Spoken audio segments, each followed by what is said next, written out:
City Council deals with budget shortfalls and e-bingo. Jurors at a local inquest visit the scene of the fatality. And the plans for RibFest 2013 are unveiled.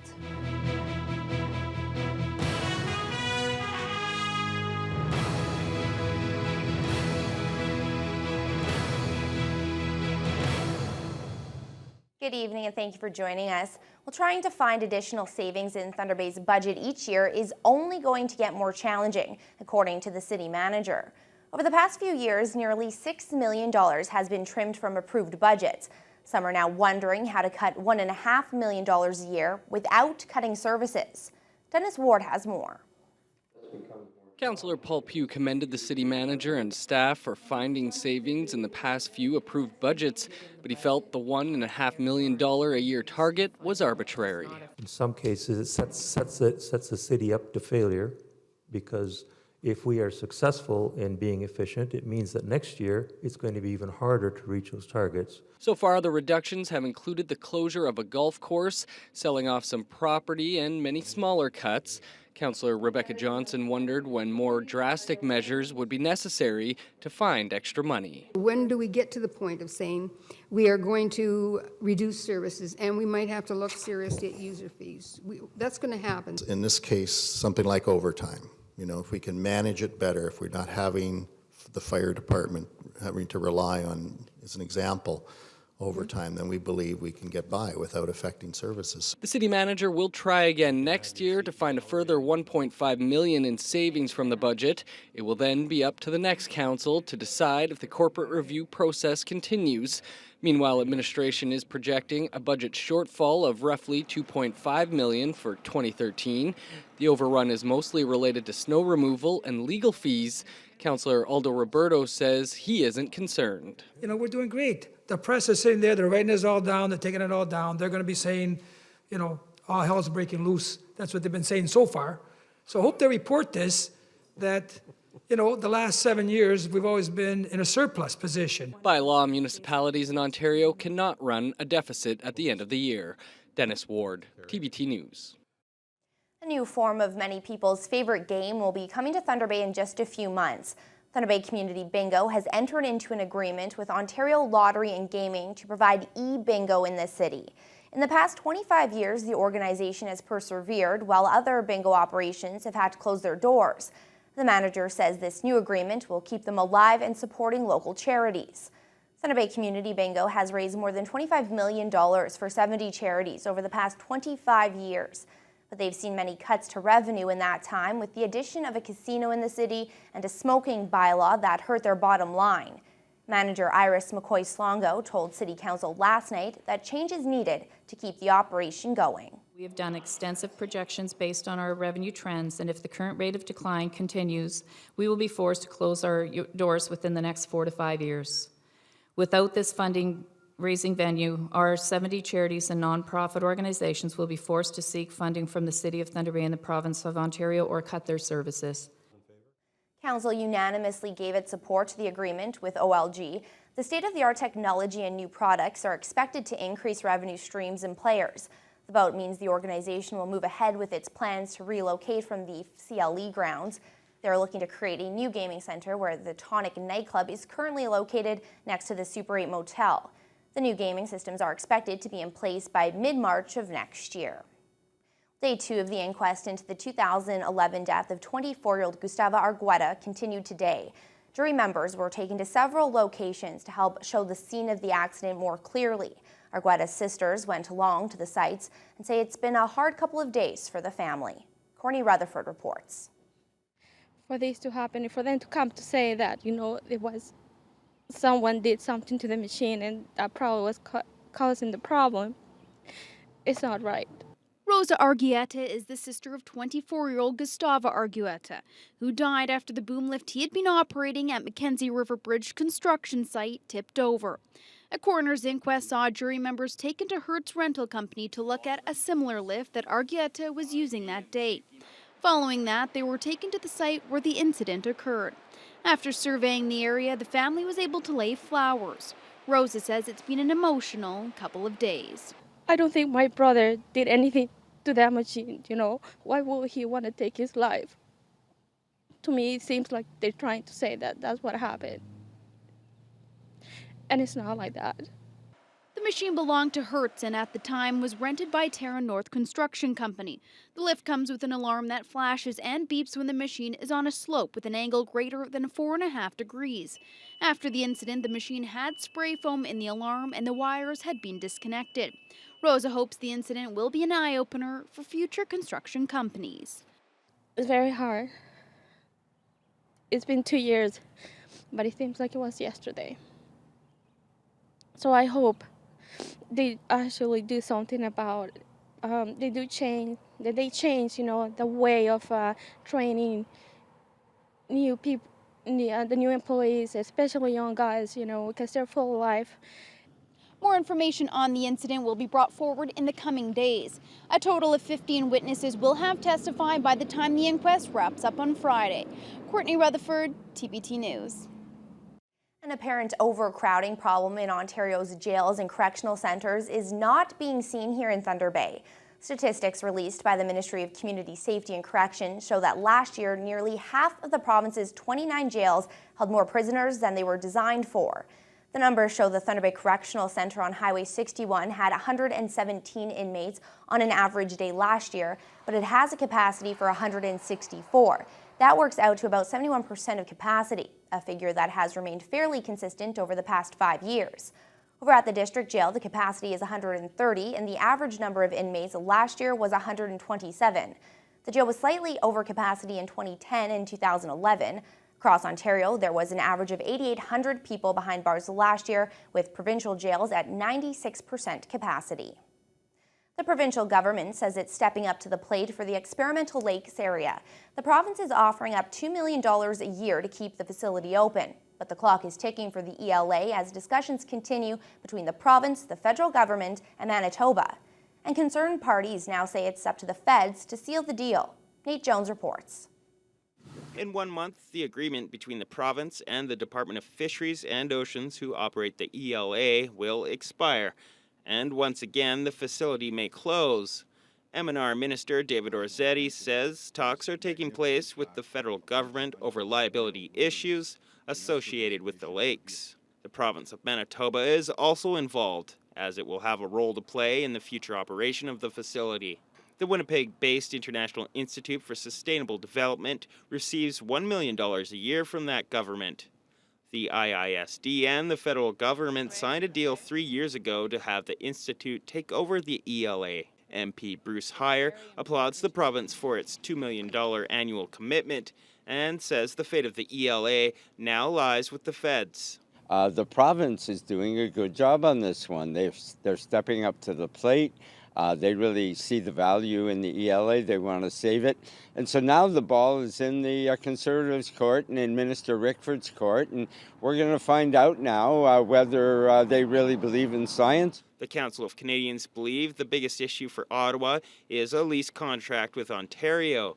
It has a clause that requires the federal government to return the lakes to pristine condition after the facility is closed. This has been estimated by ELA staff to cost up to $50 million. Thunder Bay Council of Canadians Chair Tom Cook says that price tag could cause some issues at negotiations. So all they got left is the liability part. All right, then you have to take over that $40 million liability, and it's going to scare off everybody. And the feds get to close it down, and for them to spend $40 million is a lot different than for our province to spend $40 million. It would appear the cost to run the facility will be more than covered. The real question is, who will be on the hook for any cleanup costs if and when it closes? Nate Jones, TBT News. The Waterfront District BIA is bringing back a popular event. The second annual Rib Fest is scheduled for the August 23rd weekend. The food and music extravaganza is looking to build on the huge success of last year's event. Tara Allaire reports.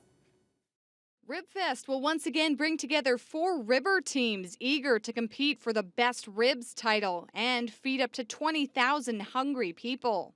Waterfront District BIA Chair Susan Cooper-Rochon says this year's event has been expanded to include more local content in a larger area. This includes a motorcycle show and shine, antique car show, 2 lineups per river, and more food vendors. Well, last year, I think we estimated that we'd have about 7,000 people, and we ended up with just under 25,000 over 3 days. So it was pretty overwhelming. We were really excited, but we're ready for this year, absolutely. We have some great entertainment lined up. We also have, as I mentioned, Motors and Muscles. We also have our beer garden, portion of the proceeds from our beer garden sales will be going this year to Our Kids Count and the Dewdrop Inn. This year's event will include local fare as 12 local restaurants will compete for the title of Best Ribs and Sauce.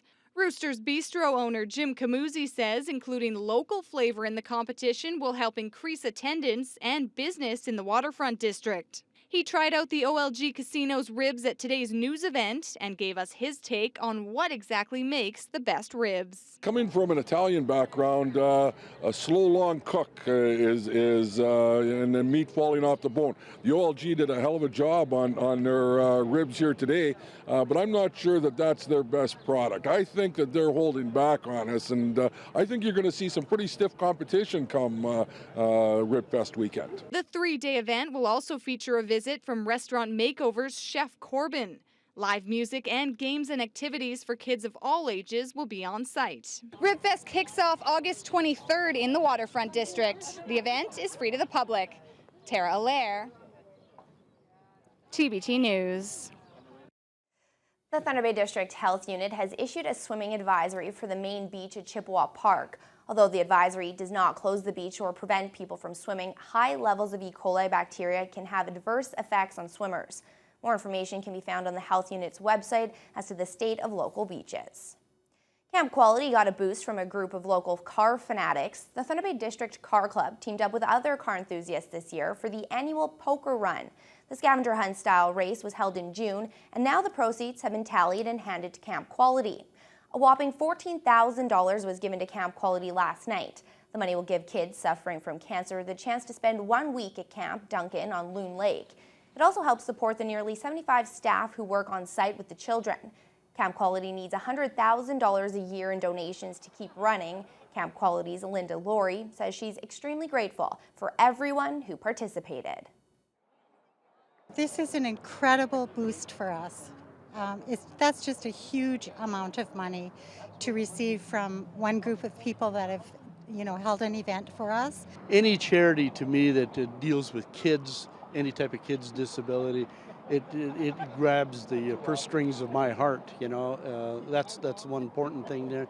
And then kids with cancer, and then the other big thing is local. Inquest says in his mind this is the right charity to help. The $14,000 donation will go towards next year's camp. So far, the annual poker run has raised over $20,000 in its 3 years running. Well, in the meantime, the OPP Youth Summer Camp for Northwestern Ontario is back in session at Loon Lake. The kids are getting the chance to spend the week with different police officers and other children from across the region. Cheryl Holmes has more. Good job. Yeah, go through there. The Ontario Provincial Police Northwest Region is hosting their annual Youth Summer Camp. The program's grown exponentially since its birth out of a provincial program 7 years ago. I started as a day camp for the first 2 years in Kenora only, week long, but it'd come through the day. My goal was to do, in 5 years, have a camp like it is now, and it happened in 3. We had wonderful sponsorship that jumped on board and the regional command staff, so it just exploded on us. 40 kids are sponsored to come out to camp and meet 10 different officers during their 1-week experience. It's a great opportunity for children who are already interested in pursuing a career with police. It's pretty cool because you get to meet new people and you get to meet a lot of the officers, and we got to meet Crime Stoppers today, so it was really cool. And they do remember these things, and that's absolutely amazing to hear, and some of our officers need to hear this. Kids are usually selected by their schools to come to camp. The 1-week experience gives them a chance to learn more about police and see them in a different light. It also has the benefits of a regular overnight camp. My favorite thing to do here is to go swimming because they have a huge lily pad and it's just really fun. Another part of the fun is meeting new people. The camp often helps children who struggle with police interaction or even interaction with their peers. It allows them to build strong relationships with people they may have never met. It's kind of fun because you don't really know them, but they don't really know you. like you get along more better than what you usually do when you know more people. With events like the Amazing Race happening throughout Thunder Bay on Wednesday, there's one thing all the children can agree on. It's a pretty good camp experience for a new timer, I guess. Cheryl Holmes, TBT News. Well, for those who are camping tonight or are getting ready to head out to camp, Sarah, it looks like it's clouding up. Is there rain in the forecast? Yeah, if you're planning on doing any tenting, might want to bring a tarp with you, definitely. Over the last 24 hours in the region, it has been quite clear. You can see just a little bit of cloud cover and precipitation, more in terms of cloud cover over our area. Our high today in Thunder Bay, we got up to 22 degrees under mostly cloudy skies, and that 22 degrees was only about 10-15 minutes ago. Winds coming from the west, gusting up to about 10 kilometers per hour. Across the region, currently right now, those temperatures are high teens to low 20s. We can see 22 degrees in Dryden. Same goes for Fort Frances and also up in Red Lake. A bit cooler as we head into Marathon, currently sitting at 17 degrees. Overnight tonight, those temperatures will drop down about 10 degrees to, we'll say, about 12 degrees overnight. Showers and a risk of thunderstorms, but the likelihood of that is later on in the evening. So likely after many people have gone to bed. Winds coming from the north, gusting up to about 17 kilometers per hour. Into tomorrow, we can see still quite pleasant earlier in the day, but we do have a band of some precipitation and storm activity. It could be heading our way. We'll have more on that later on in the news hour. Thanks, Sarah. There is more video that has surfaced from the weekend shooting in Toronto. We have that story for you coming up as your news hour continues. There was like a really, really loud scream, like a horrific shriek. And that's when I turned back and I saw one of the three girls like move away.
There's startling new security video of the shooting of a teenager by Toronto police on the weekend.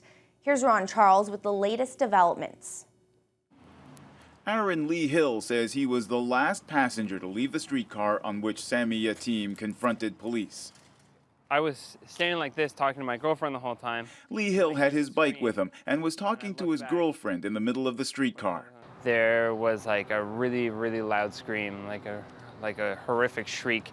And that's when I turned back and I saw one of the three girls like move away to kind of get away. And I looked over and saw the guy had a knife in his hand and he was pulling it out and sort of like leaning forward. Lee Hill says when the streetcar stopped and the doors opened, passengers tumbled out of the front doors and ran, as this convenience store security camera shows. Lee Hill was slower to leave, using his bike as a shield and staring into Yatim's eyes. But I had it sort of on an angle like this and I was ready to like throw it at him if he got any closer. And so we were just backing up. Lee Hill says when he left, the driver was still on board. The security camera video shows him jumping out shortly afterwards. The security camera video also shows police surrounding the streetcar and engaging in that fatal confrontation with Yatim. Yatim's shooting brings back terrible memories for Doug Pritchard. Last year, he witnessed the police shooting of Michael Elligun, a man with mental health issues who had walked out of a psychiatric hospital and stolen 2 household scissors from a convenience store. Pritchard, a human rights worker, started advocating for a change in the way police resort to deadly force. What they're doing is not working. It's not acceptable to the citizens of Toronto. People in crisis are being killed unnecessarily, and the model of training has to change. He says he's raised the issue with municipal and provincial authorities over the past year, so far with virtually no response. Ron Charles, CBC News, Toronto. The American soldier who gave classified documents to the website WikiLeaks was found guilty of espionage and theft today by a military court, but he was acquitted of the worst charge that might have meant prison for life. Keith Bogue reports. There was never any doubt Bradley Manning was guilty of something. He'd already admitted unlawfully distributing classified material. The question was whether he was guilty of the most serious charge against him, aiding the enemy. And the judge, Colonel Denise Lind, said he was not. But the debate about whether Manning is a hero or something closer to a traitor goes on. I think it's serious, and I think American citizens should regard it as serious because he was a soldier, and as a soldier, we're expected to be disciplined, and we're expected to comply with our orders and our directives. The military says that some of the more than 700,000 documents Manning leaked wound up in the hands of Osama bin Laden and Al-Qaeda. I see your element. You got about 400. This video, probably the best known of the leaked material, shows a helicopter gun crew misidentifying journalists and civilians as combatants and then gunning them down. Come on, fire. That, among other things, led Manning to believe the U.S. was behaving in a morally indefensible way in Iraq. That's what he told the judge before the trial wrapped up. We became obsessed with capturing deadly human targets on lists and on being suspicious of and avoiding cooperation with our host nation partners. On the evening of the verdict, the man who actually published the leaked material, Julian Assange, said this about Manning. We call those types of people that are willing to risk, not be a martyr, but to risk being a martyr for all the rest of us. We call those people heroes. Bradley Manning is a hero. Manning's lawyers now have the opportunity to call new witnesses and present evidence to try to make the case that their client deserves some leniency in sentencing. That all starts first thing in the morning. Keith Bogue, CBC News, Washington. There's no let-up in the tension in Egypt as supporters of the ousted president continue to stage mass marches to demand his release. Sasa Petrusik has more from Cairo. This corner of Cairo has become the headquarters for the Muslim Brotherhood, the supporters of the deposed president Mohamed Morsi, the opponents of the military government, and the politicians that they have installed over the past 3 weeks. Now, over that time, there have been a number of clashes between the military and the Muslim Brotherhood, some of them just down the street from here. Overall, more than 100 people have died, many, many more have been injured. And this place where the protests have been happening, where the sit-ins are still going on, well, it's become a bunker. Protests are constant here. celebrations of Islamic rule, macabre processions of symbolic corpses, the start of a major demonstration that will go far into tonight. Bitterness at the general in charge. General Sisi killing the women and children. Not freedom.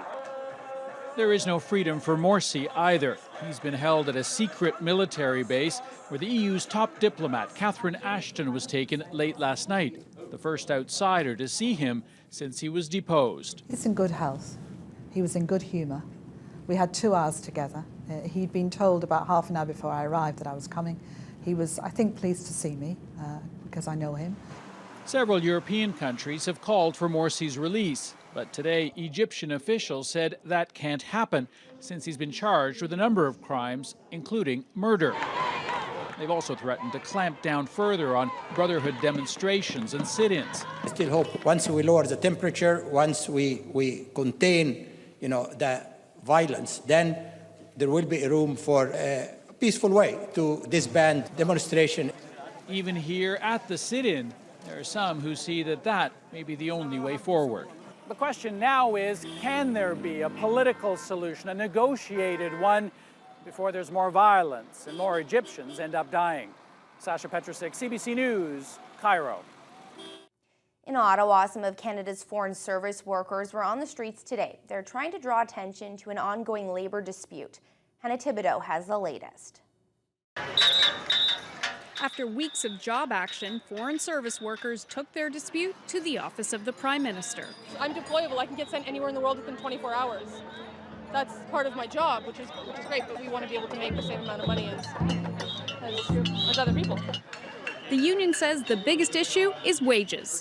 The pay difference between foreign service officers and other employees doing the exact same work within the department is between $3,000 and $14,000. Caught in the middle, all kinds of people around the world waiting on travel documents to come to Canada. The officers who process visas in places like Beijing, London, and Cairo won't be issuing the documents.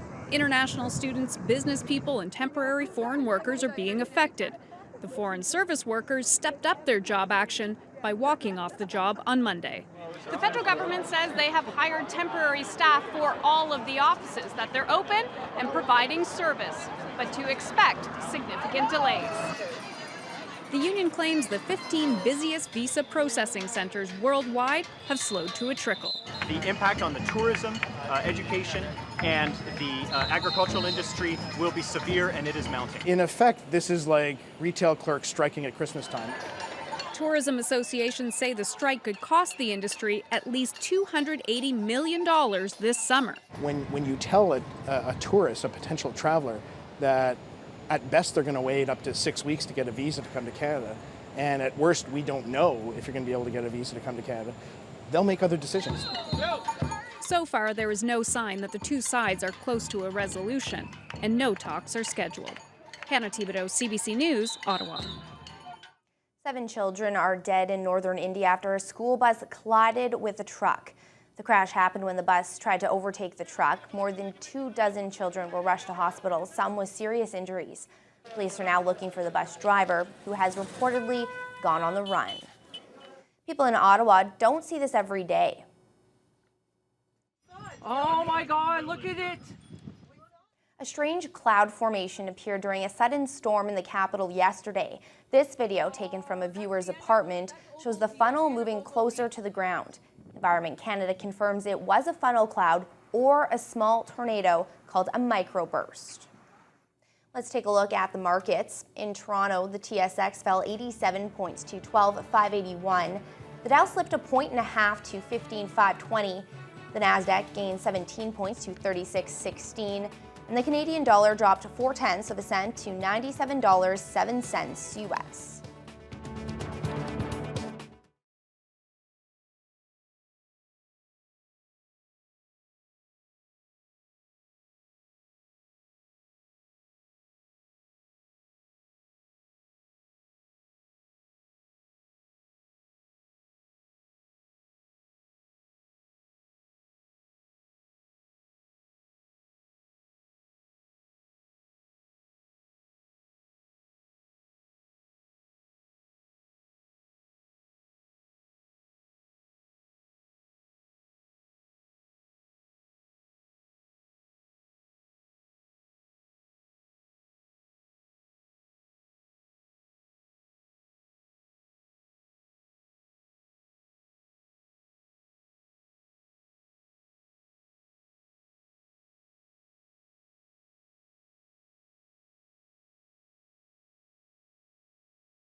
Well, the Border Cats are back in action. Fortunately, it's not at home tonight because they might get rained on. Yeah, they got that season-ending, I believe it's 8 or 9 games straight to wrap up their season. And I believe that starts this coming weekend. So, you know what? It can rain tonight because they're on the road. Well, Jordan Church will try once again for his first win of the year for your Thunder Bay Border Cats this evening as they wrap up a 2-game series in Wausau with Wisconsin. The Cats are 2-8 in their last 10, and they sport a 5-17 second-half record. In the majors last night, the Blue Jays proved to be no match for the Oakland A's. They lost it by a count of 9-4. Esmel Rogers was the losing pitcher. He falls to 3-5. They did swat out 3 homers, though. Evan Encarnacion with his 29th. They also got solo shots from Adam Lind and from Brett Laurie. Mark Burley will go to the mound tonight for the Jays as they look to even up this series. The rubber match will go tomorrow afternoon.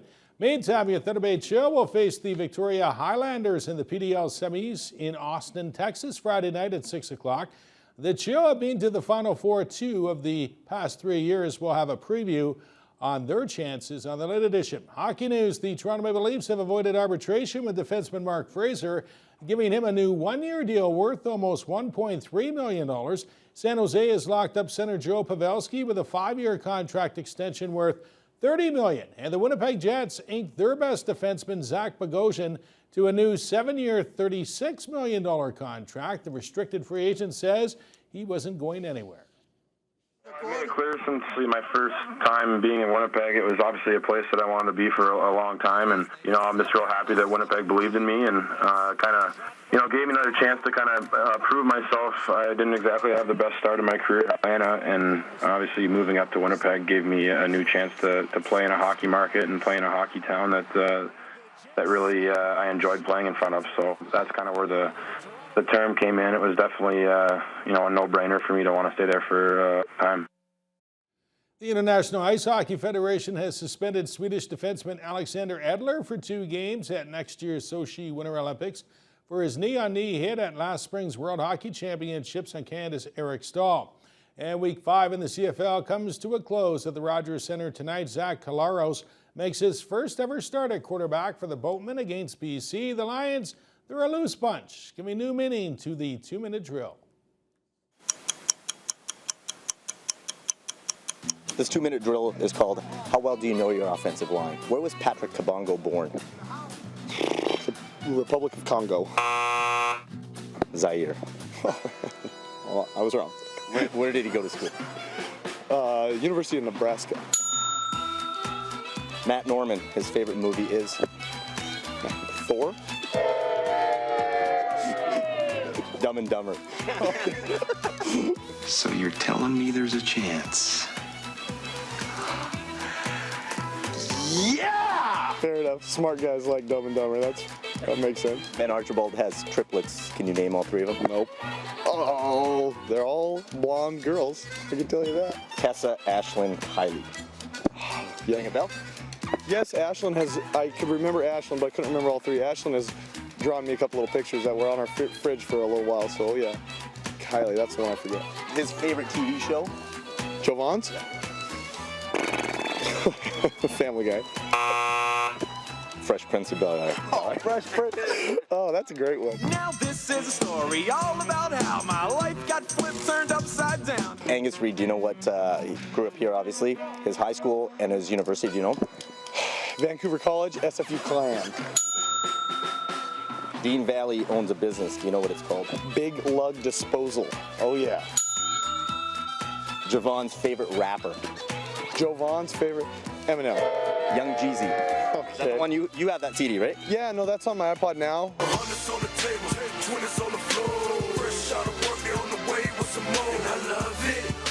I didn't think Javon was into that same stuff as me. Yeah, Eminem, but Javon's a Detroit guy. It was worth a shot. This 2-minute drill brought to you by Travis Lulay of the BC Lions. Well, a hip injury will keep Maria Sharapova out of next week's Rogers Cup women's tennis tournament in Toronto. Meanwhile, Vancouver is hosting a tune-up for the men's and women's Rogers Cup this week. The field on the women's side includes 42-year-old Kamiko Date, who came out of retirement 5 years ago after a 12-year absence.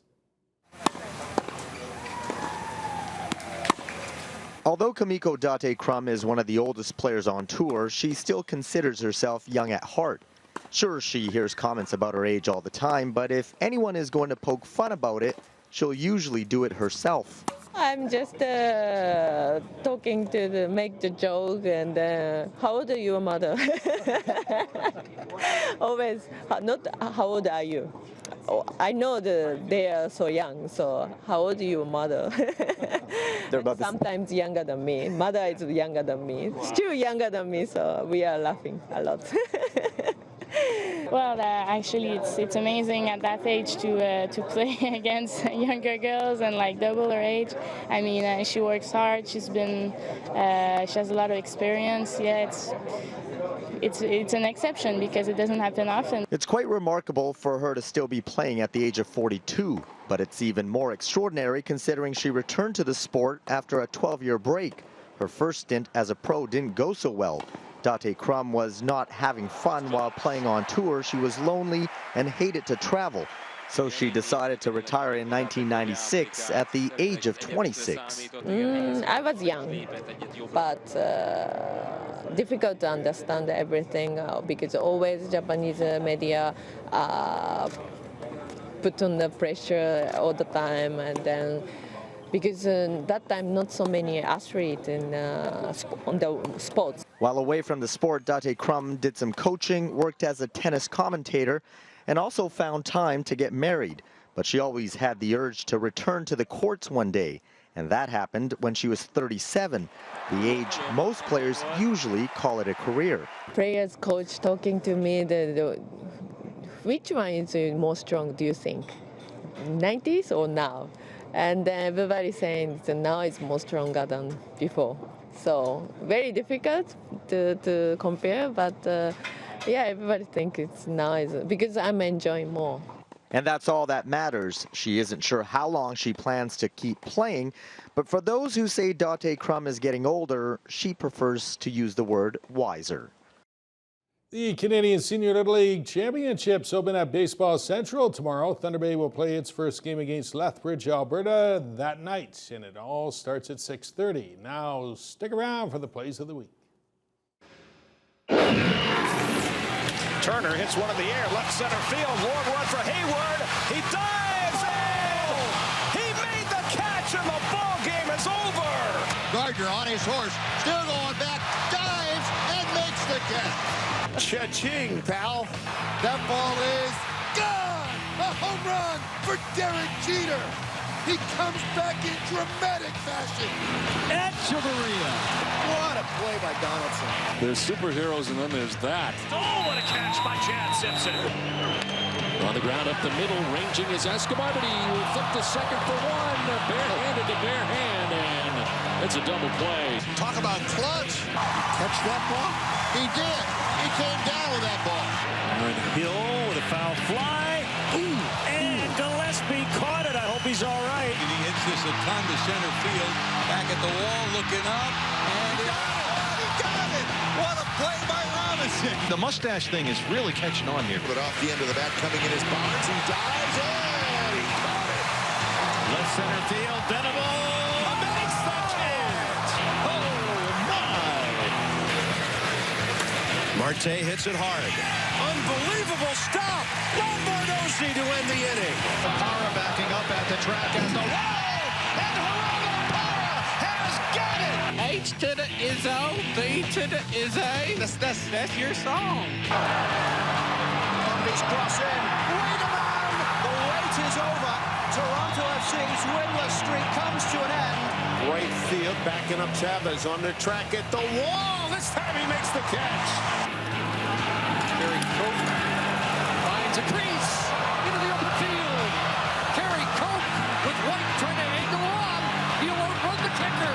And Kerry Coke is gone. Touchdown, Edmonton. That was a nice touchdown run. Unfortunately, it's too bad you don't see the Winnipeg Blue Bombers do that very often. No, definitely not. Well, Sherlock Holmes up to his old trick. With more, here's Teletalk.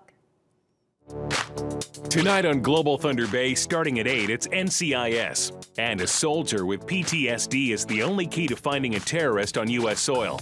Then on NCIS Los Angeles, Callan infiltrates a terrorist network that is recruiting foreign fighters. And at 10 on Elementary, a double homicide is strangely similar to a series of 13-year-old murders. Over on CKPR Thunder Bay at 7:30, grab a cuppa with the gang from Coronation Street. Then at 8 p.m., Rick rides the nation's fastest roller coaster on the Rick Mercer Report. At 8:30 on 22 Minutes, we have an explosive investigative report into photobombing. And at 9, a biologist holds Krista, Bobby, and a polar bear hostage on Arctic Air. Teletalk is brought to you by Points, the traffic ticket specialists.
Well, we saw the sun to start out the work week. Today, a little bit cloudier conditions. Sarah, is there any chance that the sun is going to be coming out in the next couple of days? Well, bad news. Doesn't look like it will be happening in the short term anyway, maybe in the long term. Despite the clouds, we did get up to 22 degrees today under mostly cloudy skies. Those winds coming from the west and gusting up to about 10 kilometers per hour. It was much of the same across the country. In British Columbia today, there is a severe thunderstorm watch in the northeastern part of the province. Prince George, a bit more sun, sitting at 23 degrees currently. In Alberta, Calgary, it was a bit sunnier than it was here today, but the temperature currently only sitting at about 18 degrees. Same thing for the prairies also. In the prairies today, Regina sitting at 20 degrees. Windy day in Saskatoon. They're currently at 17 degrees. Partly cloudy skies and 22 in Winnipeg. In Toronto today, quite mild for this time of year and cloudy skies 22 degrees at this hour. Ottawa and Montreal feels about 4 degrees warmer than that 22 degrees that we're seeing due to the humidex, but still a bit cooler than what you would expect for this time of year. Thunderstorms this evening is a possibility up into Quebec City. As we look into the East Coast, in Halifax, that fog moving inland throughout the evening, currently sitting at 18 degrees. Fredericton is at 25, but they actually feeling closer to 30 degrees right now with that humidex. Also in Charlottetown, while it's only 22 degrees under cloudy skies, at humidex has it feeling closer to 29 or 30 degrees. A bit cooler in St. John's and windy overnight at 16 degrees right now. We can see in our region today quite clear where we are, but into tomorrow that precipitation starts to hover over our area and carry through into tomorrow as well. Across the region overnight tonight, we do have the risk of some showers or thunderstorm activity. Temperatures dipping down to the low teens, about 11 degrees in Big Trout Lake, 12 in Atikokan, and a bit cooler even still, 10 degrees into Marathon. Into tomorrow, Big Trout Lake, once again 21 degrees. Chance of thunderstorms still in Sault Ste. Marie.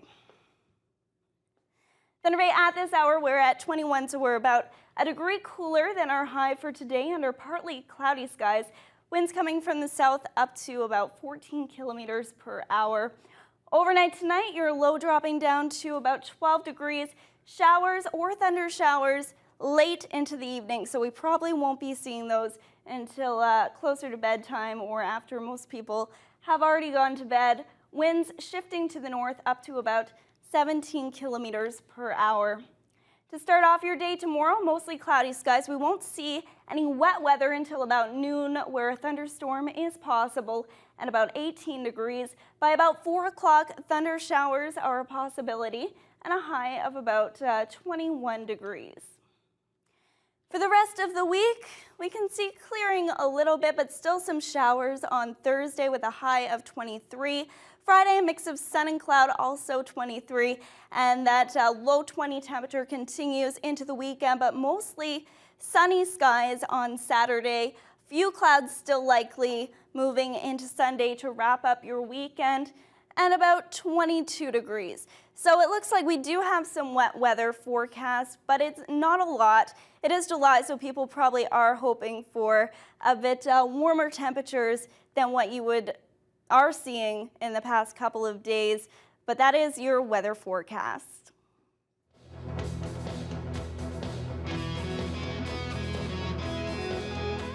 It's time for our weekly visit to the Thunder Bay and District Humane Society. Tonight we meet 10-week-old Jester, a long-haired cat.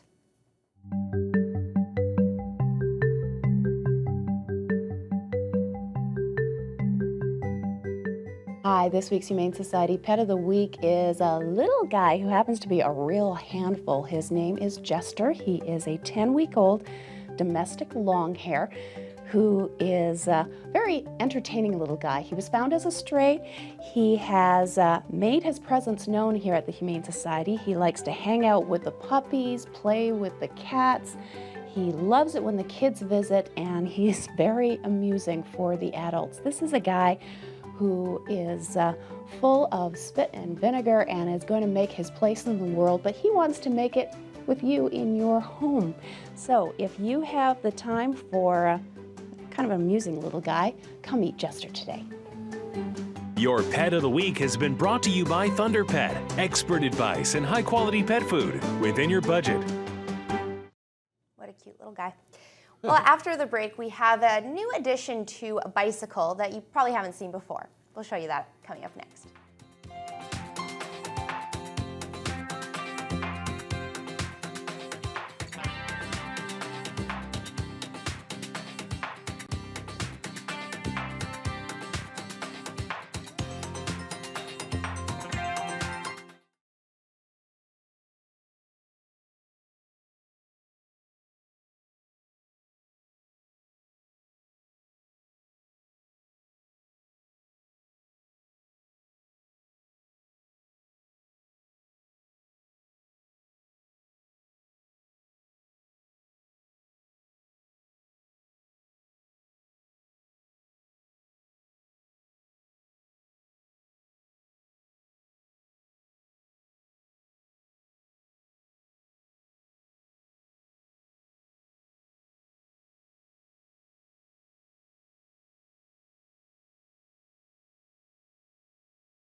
Well, here's someone who doesn't need one of those little bells on his handlebars to let us know he's coming. Take a look.